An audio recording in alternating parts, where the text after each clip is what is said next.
हा हो ही हा हा हा. मुंबईमध्ये बॉम्बलास्ट झाले होते. झवेरी बाजारच्या ब्लास्टमध्ये ज्यांनी स्वतः अनेक मृतदेह उचलले ते आपल्या सोबत आहेत.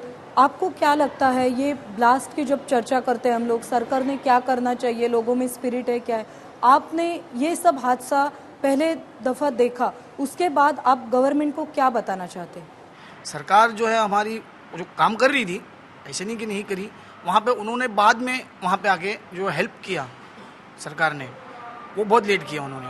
सरकार को ये इस पे भी अभी भी ध्यान देना चाहिए कि आइंदा इस बार के बॉम्ब ब्लास्ट नहीं होना चाहिए जो 93 में हुए थे झवेरी बाज़ार में।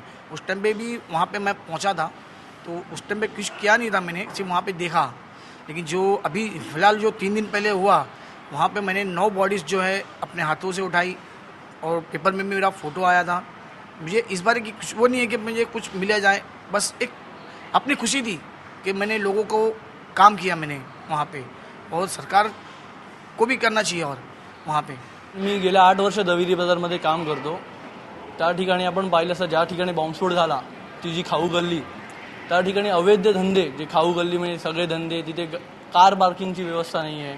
पूर्ण म्हणजे असं कंजस्टेड वाटतं की त्या गल्लीत गेलं ठीक आहे की मुंबईकर जे कामाला येतात ते लांबून लांबून येतात, तिथे त्यांना काहीतरी नाश्ता होतो, ते लांबून येतात रोज थकून राहण्यासाठी, त्यांना घरी जाईपर्यंत भूक तर त्या ठिकाणी त्यांना खायला मिळतं. पण ज्यांना लिगल परमिशन मिळाली पाहिजे तशी नाही, कोणी कुठलेही येऊन तिकडे अवैध धंदे लावले आहेत, तिथे व्यवस्था नाही आहे कुठल्या कार पार्किंगची, कोण आलं कोण गेलं. जवळपासच मुंबादेवी टेम्पल असून सुद्धा तिथे काही अशी यंत्रणा नाही आहे. त्याच्यावर लक्ष केंद्रित केलं पाहिजे. तिथे एवढे CCTV कॅमेरे आहेत, ते चालू आहेत की नाही. एवढा जोरात धो पाऊस पडत होता, सध्या मुंबईत मजबूत पाऊस पडतोय, तरी ते CCTV कॅमेरे इथे इलेक्ट्रॉनिक सर्व्हर आहे, त्याच्याकडे लक्ष नाही दिलं.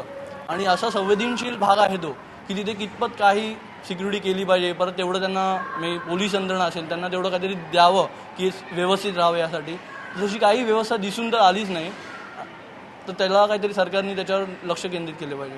सुमित, मला तुला विचारायचं आहे की तुझा खूप राग सरकारवर तू व्यक्त करत होतास. काय म्हणणं आहे, सरकारकडून काय अपेक्षा आहेत अशा पद्धतीच्या घटना पुढे घडू नयेत यासाठी? एक तर मी थोडंसं इतिहासापासून सुरुवात करतो की आपण पाहिलं ज्या वेळेला रेल्वेमध्ये बॉम्बलास्ट झालेला, त्याच्यानंतर प्रत्येक स्टेशनांवरती जे मशीन बसवलेले आहेत, म्हणजे जे डिटेक्टर बसवलेले आहेत, तर आज आपण पाहिलं तर एकाही स्टेशनवरती ते मेटल डिटेक्टर चालू नाही आहे, किंवा त्या बाजूला पोलीस बसलेले असतात, प्रवासी जे आहेत ते मेटल डिटेक्टरच्या बाजूने जातात, पण एकही अधिकारी त्यांना बोलत नाही की तुम्ही मेटल डिटेक्टरमधून चाला.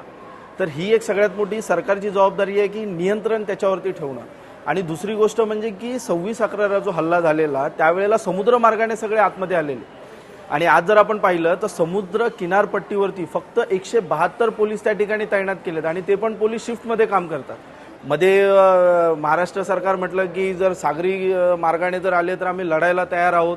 काही वेळ म्हणजे आपण काही बोटी घेतलेल्या आहेत, पण आपण पाहिलं तर अक्षरशः त्या बोटींची जी कंडिशन आहे ती इतकी खराब आहे की त्या बोटींना दुसऱ्या बोटीवरती ठेवून आतमध्ये त्यांच्याकडे लढायला घेऊन जावं लागेल. ही आजची आपली परिस्थिती आहे. तर ह्या सगळ्या गोष्टीचा विचार करत असताना मला एकच वाटतं की गेले 8 हल्ले, म्हणजे आपण पाहिलं 1992 पासून 8 हल्ले आपल्या मुंबईवरती झाले. मुंबई हे एक भारताची इकॉनॉमी म्हणजे आर्थिक राजधानी आहे, आणि या आर्थिक राजधानीमध्ये महाराष्ट्र सरकारने कुठे ना कुठेतरी थोडासा विचार केला पाहिजे, कारण त्यांच्याकडे 8 हल्ल्यांचा अनुभव आहे. 8 हल्ल्यांच्या अनुभवाप्रमाणे त्यांनी विचार केला पाहिजे. आपण बघतो की सरकार हे काँग्रेसचं आहे, पण त्याचबरोबर जे बाकीच्या पक्षाचे नेते आहेत हे फक्त काय की एक धार्मिक कुठेतरी हे करतात, कोणी प्रांतवाद करतं, कोणी धार्मिकवाद करतं. तर मला असं म्हणायचं आहे की हे प्रांतवाद आणि धार्मिकवाद बाजूला ठेवून तुमच्यामध्ये जे विचार आहेत, तुमच्या डोक्यांमध्ये जे आहेत की ह्या आतंकवादाला कशा पद्धतीमध्ये आपण विरोध करू शकतो, कशा पद्धतीने थांबवू शकतो, तर एक सर्वपक्षीय बैठक लावून त्या बैठकीत आपण ती चर्चा करावी, ना की त्या आंदोलन ना की त्या आतंकवादाला तुम्ही कुठल्या धर्माचं किंवा तुम्ही कुठल्या जातीचं रूप द्यावं. किंवा ज्या वेळेला बॉम्ब फुटतो त्यावेळेला तो बघत नाही की हा हिंदू आहे की हा मुस्लिम आहे की हा परप्रांतीय आहे, तो कसाही फुटतो. तर त्यामुळे मला म्हणायचं आहे की सगळ्यांनी एकत्र येऊन ह्या गोष्टीला सामोरं जाण्याची गरज आहे. आणि मी तेवढंच फक्त याच्यातून सांगू शकतो की जर आपण राजकारण्यांच्या बद्दल बोललो तर कोणीही प्रांतवाद, जातीवाद, धर्मवाद हा बाजूला ठेवून दहशतवादाचं राजकारण करू नये असं म्हणतायत. काय म्हणणं आहे तुम्हाला यावर काय वाटतंय? प्रामुख्याने कुठल्याही वाईट गोष्टीला धार्मिक किंवा असं स्वरूप देऊन ती गोष्ट सुटत नाही. किंवा एखादी घटना घडल्यानंतर केवळ शासनाला दोष देऊन शासनाने हे करायला पाहिजे होतं, शासनाने ते करायला पाहिजे होतं, आवश्यक आहे, पण त्याच्यामुळे आपण आपल्या जबाबदारीतून मुक्त होऊ शकत नाही.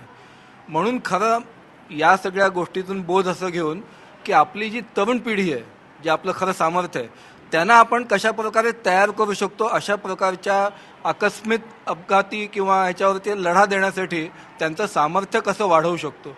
आज डिझास्टर मॅनेजमेंट कोर्सेस आहेत, सिव्हिल डिफेन्सचे वेगवेगळे वर्ग आहेत की ज्याच्यामुळे अगदी गर्दीचं नियंत्रण करण्यापासून, कंट्रोल आणि कम्युनिकेशनपासून, फायर फायटिंगपासून, मृतदेहांना कसं हलवायचं, जखमींची प्रथमोपचार कसा करायचा, याचं प्रशिक्षण जर युवकांना, युवतींना दिलं, जनतेला दिलं, तर अशा प्रसंगी आपण जास्तीत चांगला आपला रिपोर्ट दाखवू शकू, चांगलं कार्य दाखवू शकू असं मला वाटतं. आणि म्हणून त्यावर जास्ती भर दिला गेला पाहिजे असं मला म्हणायचं. इंटेलिजन्सच्या कामाकडून खूप अपेक्षा आहेत नागरिकांच्या, त्यामुळे ही चर्चा आपण आणखी अशी चालू ठेवणार आहोत. एका छोट्याशा ब्रेक नंतर पुन्हा भेटूया. पहा फक्त IBN लोकमत.